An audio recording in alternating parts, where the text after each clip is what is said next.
تاریخ میں جو بھی لکھے گا اس کی آنکھیں نم ہوں گی۔ ناظرین، چیف جسٹس نے کہا کہ وہ یہ دستاویزات دیکھ نہیں سکتے، اس کے لیے انہوں نے کہا کہ بہتر ہوگا کہ کیس کو کل تک ملتوی کر دیں، اور جس کے بعد کیس کی سماعت ملتوی کل تک کر دی گئی، ورنہ کہا جاتا تھا 2 تریحوں کی مار ہے۔ ناظرین، اس پر سلمان اکرم جو عمران خان کے وکیل ہیں وہ کیا کہہ رہے ہیں؟ ثاقب بشیر ہیں کورٹ رپورٹر، ان کو ایک سوٹ دے رہے ہیں، آپ ان کی زبانی سنیں۔ یہ ظلم کی اتنی داستانیں ہیں کہ پاکستان کا ہر تیسرا شہری ان حکمرانوں کا ظلم کا دانستہ اور غیر دانستہ شکار ہو چکا ہے۔ صحافیوں پر ہو یا عدلیہ پر، سیاستدانوں پر ہو یا سول سوسائٹی پر، بیوروکریٹ ہو یا کوئی ہو، جو انصاف کے ساتھ چلتا ہے، جو حکمران وقت سے اختلاف رائے کرتا ہے، اسے خریدنے کی کوشش کرتی ہیں یا جھکا دی جاتی ہے، یا تمغے تول کے بانٹے جاتے ہیں، یا سزائیں اور جبری گمشدگی نوکریوں سے نکلوایا جاتا ہے۔ سلمان صفدر عمران خان کے وکیل کیا کہہ رہے ہیں، آج انہوں نے کیا کہا؟ ناظرین، یہ آپ ان کی زبانی سنیے۔ وہ چاہ رہے تھے کہ عدالتوں میں جائیں، یا وہ کہہ رہے تھے بس ٹھیک ہے چھوڑ دیں؟ دو باتیں، جب سزا ہوتی ہے اور جب ایسی شاکنگ اور مایوسی کی بات وہ سنتے ہیں، صرف مسکراتے ہیں اور کہکے مارتے ہیں۔ اچھا، پہلی بات تو یہ، اور دوسری بات، انہوں نے ہمیں حالانکہ بڑے ٹف، انہوں نے ایک ہی ہمیشہ اپنی لیگل ٹیم کو ایک ہی ہدایت دی ہے کہ یعنی بہت سارے لوگ مشورہ دیتے ہیں کہ تمام ریلیف سب کورٹ سے لینا بند کر دیں، رک جائیں، ختم نہیں ہوگا یا نہیں ملے گا یا دقت ہوگی یا تکلیف ہوگی۔ انہوں نے ہر موقع پر ایک ہی تاکید کی ہے کہ آگے بڑھے اور رکنا نہیں ہے، کیس لڑتے جائیں، مطلب مختلف عدالتوں میں۔ یعنی کہ عمران خان جب بڑی سزا ہوتی ہے، کوئی بڑا حکومت ظلم ڈھاتی ہے، تو عمران خان مسکراتے ہیں اور کہکے مارتے ہیں۔ اس پر میرا خیال ہے بعض لوگوں کے منہ پہ جو لگڑ بگڑ چمچے کرچے پروپیگنڈے کرتے ہیں کہ عمران خان معافی مانگے یا یہ کرے، ان کے منہ پہ تو چپیڑ ہے۔ یہ صحافت کرنی چاہیے، لیکن صحافت، اور میں سخت لفظ نہیں کہنا چاہتا، اس ملک میں بڑی بدقسمتی ہے۔ جاوید ہاشمی جو مسلم لیگ نون کے صدر ہے، جب نواز شریف ڈیل کر کے چلے گئے، انہوں نے کیا گارنٹی دی ہے؟ ہم بولیں گے تو یہ بولتے ہیں کہ بولتا ہے۔ اب جاوید ہاشمی کی زبانی سنیں، جن کی زندگی سیاست میں بہت سے ماشاءاللہ دور میں، خود انہوں نے مشرف دور میں جیل کاٹی، مختلف ادوار میں پیپلز پارٹی کے ظلم و ستم برداشت کیے، لیکن ہر دفعہ عمران نواز شریف نے انہیں دغا دیا۔ جاوید ہاشمی کیا کہتے ہیں، سنیے۔ چوری کر کے بھی کسی نے ان کی جھولی میں ڈال دیا۔ 17 سیٹیں مسلم لیگ کی میری بس کی، میں مسلم لیگ کے اندر سب سے زیادہ قربانیاں دینے والا آدمی بیٹھا ہوں۔ میں اپنی بسکی کو تو چھوڑوں گا نہیں۔ میں تو یہ میں کہتا ہوں کہ مسلم لیگ پہ بھی چوروں نے کنٹرول کر لیا ہے، اور ملک پر بھی چوروں نے کنٹرول کر لیا ہے۔ سامنے آنکھوں کے دیکھتے ہیں کہ جو ان کو مینڈیٹ کس کے پاس ہے، وہ جیل میں بیٹھا ہے، اور جس کے پاس کچھ بھی نہیں ہے، شہباز شریف ہے، وہ وہاں پہ بیٹھے اقتدار کی کرسی پہ۔ یہ سزا نہیں، وہ کیسے بیٹھے ہوئے ہیں؟ یہ اقتدار اس طریقے سے 40 سال کے منصوبے بناتے پھرتے ہیں، یہ نظر بھی نہیں آئے گی، پتہ بھی نہیں لگے گا۔ اب یہ کہیں کہ عمران خان کو 10 سال بٹھائے رکھیں گے، وہ بھی آج میری بات یہ لکھ رہے کہ کبھی ان کو یہ لمبے عرصے کے لیے بٹھا ہی نہیں سکتے۔ وہ اس کے سامنے یہ معافی مانگیں گے کہ میں آپ کو گارنٹی کر رہا ہوں چند مہینوں کے اندر، چند دنوں کے اندر، کوئی مطلب یہ جا کے معافی مانگیں گے، اس کو معافی مانگ کے بعد لے آئیں گے۔ جاوید ہاشمی کہتے ہیں بانی پی ٹی عمران خان کو یہ 10 سال جو رکھنے کی کوشش کر رہے ہیں، وہ جھوٹ بولتے ہیں، وہ اس سے جا کے جیل میں معافی مانگیں گے۔ اس کی وجہ ناظرین بظاہر بادی نظر میں یہ تو جاوید ہاشمی کی ہے، عمران خان کی عوام میں مقبولیت ہے، اور اس قدر مقبولیت ہے کہ عوام اس کے نام پر کمپرومائز کرنے کے لیے تیار ہی نہیں ہے۔ ناظرین دوسری طرف جیل میں عمران خان کی باہر گفتگو کرتے ہوئے عمران خان کی ہمشیرہ علیمہ خان نے کہا کہ ان کے وارنٹ گرفتاری جاری کیے ہوئے ہیں لیکن وہ ضمانت نہیں کروائیں گی۔ بھائی اندر عمران خان 2 سال سے، بھابھی اندر، خود بھی گرفتار رہی، انہوں نے کہا وارنٹ ضمانت نہیں کرائیں گے۔ علیمہ خان نے کہا 9 مئی کے واقعات پر معافی کا دوبارہ تقاضا کیا جا رہا ہے، لیکن عمران خان واضح طور پر کہہ چکے ہیں کہ وہ کس بات کی معافی مانگے؟ Question mark. علیمہ خان اور وکلا کو عمران خان سے ملاقات سے روکنے کے لیے آج توشہ خانہ کی جیل میں سماعت بھی ملتوی کر دی گئی۔ کتنے بد نصیب ہیں جو حقیقت سے ڈرتے ہیں۔ جیو ٹی وی پر پروگرام کرتے ہیں شاہ زیب، بڑے تحقیق کر کے پروگرام کرتے ہیں۔ وہ کیا فرماتے ہیں ناظرین، میں ان کی گفتگو بھی آپ کو سنا دیتا ہوں اور پھر ویلا ختم کرتے ہیں، ورنہ موجودہ حکمران خاندان، ایک شریف خاندان، سخت پریشان ہے۔ بیٹی پاکستان کے جہاز پر بہت بڑا پیسوں کے ساتھ وزٹ کرنے جا رہی ہے، اور پنجاب میں سیلاب اور بارشوں ہیں، کے پی میں بارشیں ہیں، مال مفت دلے بے رحم۔ اب شہباز شاہ زیب خان زادہ جیو کے جو 10 بجے پرائم ٹائم پروگرام کرتے ہیں، وہ کیا کہہ رہے ہیں ناظرین یہ بھی سنیں۔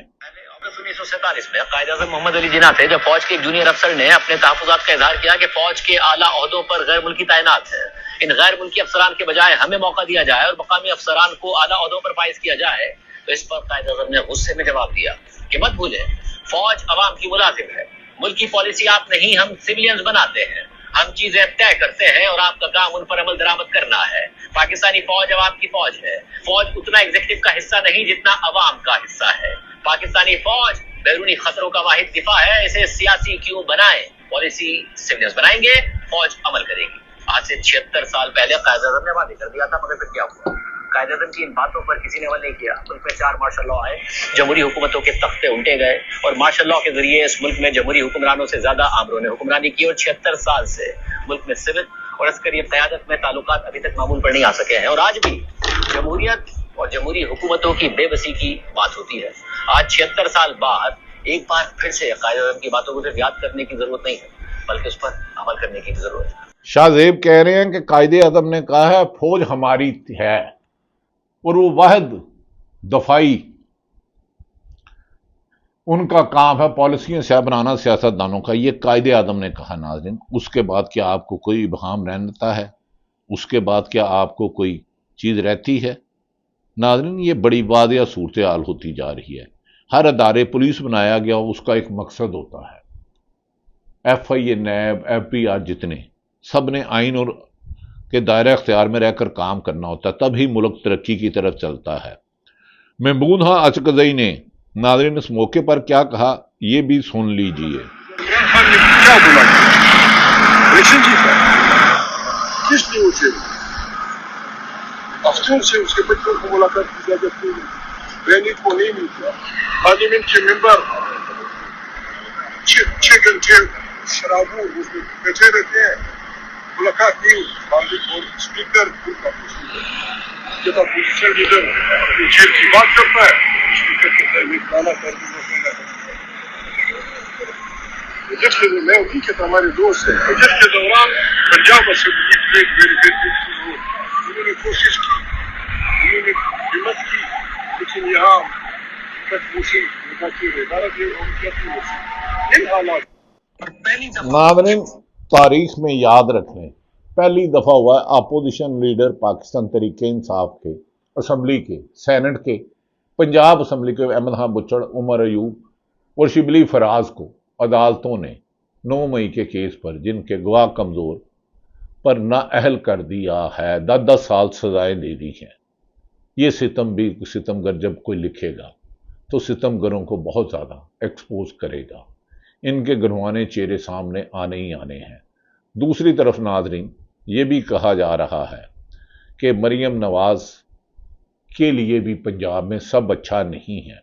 ایک اہم ترین شخصیت نے جاپان اور تھائی بینکاک یا جہاں بھی یہ وزٹ گیا پنجاب حکومت کا، کہا کہ میک اپ والوں کو بھی ساتھ لے جایا گیا ہے۔ افسوس کہ میک اپ والوں کو تو اس کام کے لیے نہیں لے جایا جاتا۔ ملیحہ لودھی نے شاید یہ بات کہی ہے۔ ناظرین عمران خان کو جوید ہاشمی ہوں، آئینی ماہرین ہوں، کہتے ہیں جیل میں رکھنا مشکل ہی نہیں ناممکن ہے۔ جتنی دیر عمران خان جیل میں رہیں گے موجودہ حکمران اور ملک اتنی دیر مشکلات کا شکار رہے گا۔ 2 صوبوں میں دہشت گردی ہے، کے پی کے میں سیلاب بھی ہے اور دہشت گردی ہے، بلوچستان دہشت گردیوں کو گرفت میں ہے، پنجاب سے کرپشن کی آماج گاہ ہے اور سندھ میں تو کرپشن ویسے ہی جائز ہے۔ ناظرین، حالات میں کب تک صلاحوں کے پیچھے انصاف اور عوام کی آواز کو دبائے رکھو گے؟ کب تک صحافیوں پر قدغن لگاتے رہو گے؟ ادارے رائے پر پابندی لگانے والے اختلاف رائے سننے کی کوشش کریں۔ سب محب وطن ہیں، ہر ایک کو غدار نہ کہو۔ بہرحال اللہ تعالیٰ پاکستان کا حامی و ناصر ہو۔ پاکستان زندہ باد۔